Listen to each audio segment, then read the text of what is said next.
Alex Hormozi makes over $300 million per year and is on pace to be a billionaire. And whenever he's asked how to sign clients, how to run an agency in 2024, he always says the exact same thing. And in this video, I'm going to walk you through exactly how people like Alex Hormozi, how people like Andrew Tate, people like Iman Gadzhi are growing their companies, and how you can use this information to simplify your agency, how to sign more clients, how to book more meetings, while at the same time getting the best client results and having the freedom to do whatever you want. And if you don't know me, my name's Iman Welby. I've scaled over 90 marketing agencies in over 50 different industries and generated over $4 million for my clients using this exact model. Now, the concept that all of these big names are using is called leveraged consulting. So firstly, leverage is defined as the difference between inputs and outputs. So for example, where you can put a small input in and get massive returns. For example, someone can record a podcast once and millions of people can watch it. This is leverage compared to having to tell the exact same story to a million people individually. And consulting is simply defined as taking someone from their before state to their after state. So whether someone's at 10K now and they want to get to 100K, consulting is helping someone bridge this gap. And this can be via a course, via a program. It can also be done via a done-for-you service like an agency. But it's just the process of helping someone bridge a gap. So everyone who I mentioned at the beginning, they started their career doing consulting, but they had no leverage. So for example, when Alex Hormozi started, he was just running a gym by himself completely, right? He didn't have a team, he didn't have software, he didn't have any of this stuff. He was just literally just running a gym. And then when he started scaling up, when he got more clients, when he got more gym locations, and when he learned advertising, sales, all these things and put it together, he obviously didn't have the time to do everything himself. So he ended up hiring a team, but then eventually he moved to a leverage consulting model where he would package everything that he did to grow these gyms and then sell it off for around $10,000 to $20,000. So simply put, Alex applied leverage in his delivery, right? The same marketing methods he used, the same sales systems he used, but because he was able to package up his delivery into a standardized process via content, via media, this allowed him to scale to over 100 million every single year. But if he was doing this done for you, it wouldn't be possible. Then the next example is someone like Iman Gadzhi. He used to run a done-for-you agency helping with social media management and video editing. But then over time, he was finding it difficult to sign clients. So he ended up documenting his journey, sharing it on YouTube, sharing it on all these social media platforms. And in doing this, it attracted all of this new business. So I remember listening to one of his coaching calls once, and someone was asking, how do you actually get leads? How do you actually deal with these objections? Because they've been getting all these objections on the sales call. And they asked him that, and he pretty much said, he gets all of his leads from YouTube, and he doesn't actually deal with any objections because people trust him because of the YouTube. So he had the delivery, but he applied the leverage in his acquisition. So he started using content instead of doing like some outbound campaign. Like you didn't see him cold calling, anything like that. So everyone that who's doing extremely well now, people like Charlie Morgan, Sam Ovens, Alex Becker, they all started with no leverage, but they were doing consulting. And then once they started scaling up, they applied leverage to what they were doing, whether that was in delivery, so actually getting the results for their clients, or it is in acquisition, so getting more clients in. Now, how can you actually use this information to scale your agency? Because you may be doing a done-for-you service, doing everything for your clients, and you may not want to do like some course or become some YouTuber. But regardless, there's still ways that you can apply leverage, even if you are willing to do these things. And the first way that we can apply leverage is to acquisition. So when I first started my agency straight out of high school, I made the fantastically bad decision of offering Facebook ads to e-com brands, probably the most saturated niche. And it was purely because I just saw some, other gurus in the space doing that. And what I did was I started cold emailing these e-com brands. And what happened was I did outreach for around 7 months and I didn't get a single positive reply. No bookings, no revenue, nothing. So after that period, I started looking into leverage. I started seeing all these people in the space and I was like, they're talking about outreach, they're talking about cold calling, all of that, but they don't do any of that. They have a YouTube channel. But obviously I was too shy to get onto YouTube at the time. So what I started doing was I started posting content on LinkedIn because I was thinking, if I'm on a business platform and I'm posting content, maybe I can get more trust. Maybe people can reach out to me. So I started posting on LinkedIn for around 60 to 90 days consistently. And I remember this specifically. I was like, okay, I've been posting this whole time. Let me actually do some outreach. And the first message that I sent, I got a reply. Over 7 months of getting no replies via cold email.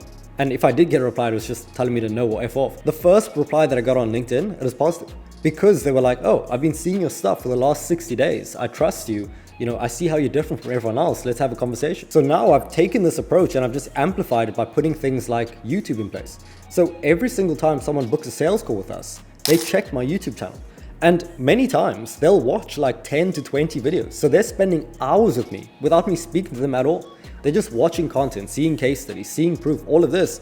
And when they do get onto a call, it's so easy to sell because they already know me, like me, and trust me. So even though we have more manual methods like using setters, like using cold outbound, every single lead that comes in via inbound, via content, are always so much warmer and so much of a higher chance of converting. So what I'd recommend is, if you're doing manual methods now and it's working, like cold calling, like emailing, keep doing that. But at the same time, I'd recommend you start growing on 2 platforms. One, a short form platform, and then one, a long form platform. So for example, what I do is I grow on LinkedIn. So I post on there, I get inbound leads there, I nurture on there, but I also drive people to my YouTube. And this is where most of the trust is built. So the function of the short form is to get attention from new people and take that to the long form. And if you're going after B2B companies, so you're helping actual businesses who help businesses, I'd recommend taking the same approach, starting on LinkedIn, doing short form content there, and then driving those people to the YouTube. And then over time, you can get the agency to the point where you're purely just getting leads from content, from inbound. But for now, keep doing what's working on the outbound and on the manual methods, and then at the same time build your audience. Now, the second way that you can apply leverage to your agency is in delivery. So there was a point where I first hit around 10 to 20K per month. And at this point, it was more money than I've ever made in my whole life. But at that time, I was also busier than any point in my life because I figured out acquisition, right? I figured out how to book meetings. I figured out how to close deals very, very easily. And at a point, I was closing 1 to 2 clients every single week. But what happened was, I was in this period where I hit $20,000 per month, but every single day of the week, I was in client calls, nearly from the start of the day to the end of the day. And if it wasn't client calls, it was client tasks. So actually doing the onboarding stuff, setting up the domain, setting up the emails, sending the outreach, doing the campaigns, but then also onboarding the new ones, taking them through the process, and then also having check-in calls with the other ones. So because of this, I was in this endless hamster wheel of delivering for clients, not having time to get actual new clients in. Some clients leave, I need to go back to acquisition, go back, and I'm just constantly in the cycle between 5 and 20K per month. So then I applied leverage using the steps I'll mention now, and this is what allowed us to rapidly shoot up to around 50 to 60K every single month, and do it while having more time than ever. So the entire business would just run without me being there. So the first step that you want to take to apply leverage to your delivery is to eliminate what isn't needed. So the way that you can do this is you want to firstly define what is the end goal of working with the client. Right? What is the pure objective? When I started out and I was doing a performance-based booking deal, I would just say my goal was to book them 20 qualified calls every month. In your case, if you're doing advertising, what is the goal?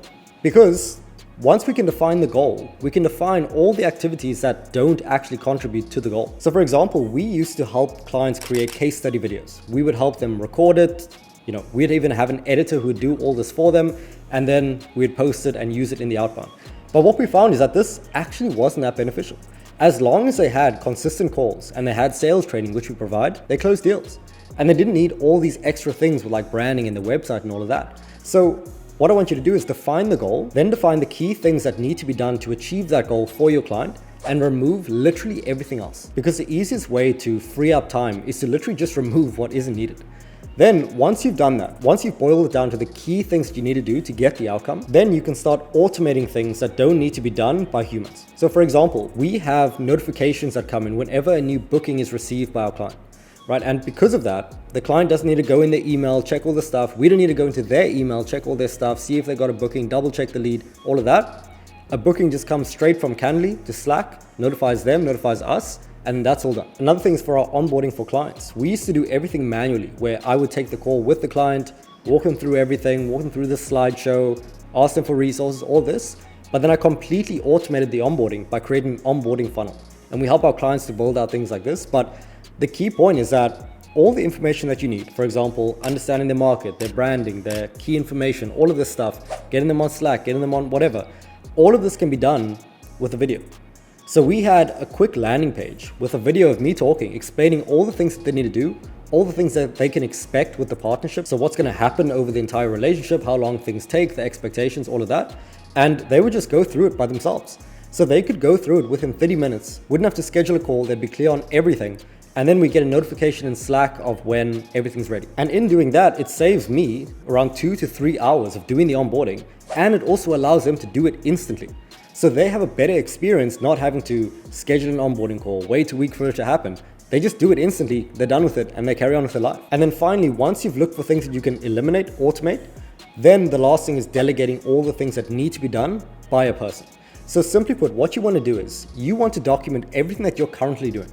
And you can just do this very simply in a Google Doc with a Loom video explaining how to do it. Take this and give it to someone else and literally just do this for every single process in your business, right? The key thing to understand is that the constraint to you getting out of the business, right? The thing stopping you from getting out of the day-to-day of your agency isn't resources, it isn't time, it isn't all these things. It's literally just your ability to document what you're currently doing and give it off to someone else and manage them to do it. That's it. Like, if you can just document everything you're doing, give it to someone else and manage them on completing it, you're out of the day-to-day. That is literally everything. So go through this process consistently, and then you can get to the point where your entire delivery is productized, meaning it's the same thing every time. It's systematic and it's done by someone else.